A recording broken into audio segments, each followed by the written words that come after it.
Le Super Bowl, c'est bientôt, et les Chiefs vont peut-être remporter leur 3e Super Bowl d'affilée face à une équipe qu'ils connaissent bien, puisqu'ils ont déjà gagné une finale contre eux, les Eagles.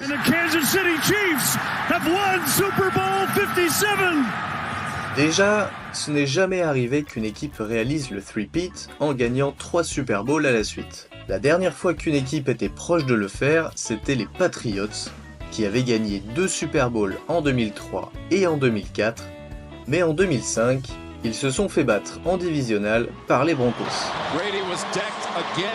Mais cette équipe des Chiefs n'est pas comme les autres. Ils ont un atout de taille, Patrick Mahomes.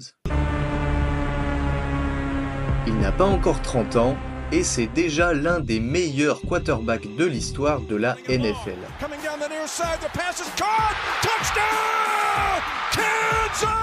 Même si cette saison, il était un petit peu en dessous de ses performances habituelles. Mais ça ne veut dire qu'une chose, même si Mahomes n'est pas au top de sa forme, son équipe, elle, est toujours ultra compétitive. Et ça, ils le doivent en grande partie à Andy Reid. Face aux Eagles, le coach va devoir se méfier de leur running back, Saquon Barkley.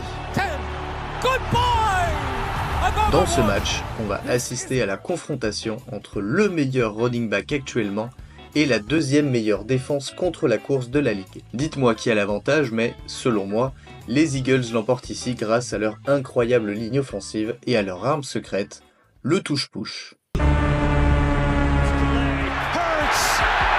Et à la tête du touche-push, on retrouve le quarterback des Eagles, Jalen Hurts.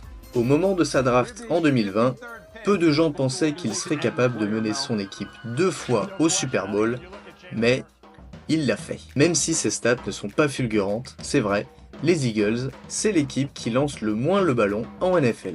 Mais personnellement, j'ai hâte de voir les receveurs AJ Brown et Devontae Smith face à Trent McDuffie et Chamari Conner, et de l'autre côté, le spectacle va être encore plus impressionnant avec les receveurs des Chiefs Smith-Schuster, DeAndre Hopkins, Xavier Worthy et Hollywood Brown, qui vont devoir affronter Cooper DeJean, Quinion Mitchell et Darius Slay.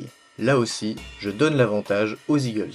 Philadelphie a dominé ses adversaires en play-off, notamment avec une victoire écrasante contre les Commanders, 55-23, en finale de conférence NFC. Mais du côté des Chiefs aussi, on est confiant.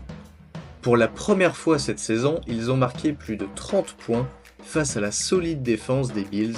Donc, la clé pour les Eagles, ça va être de provoquer des turnovers.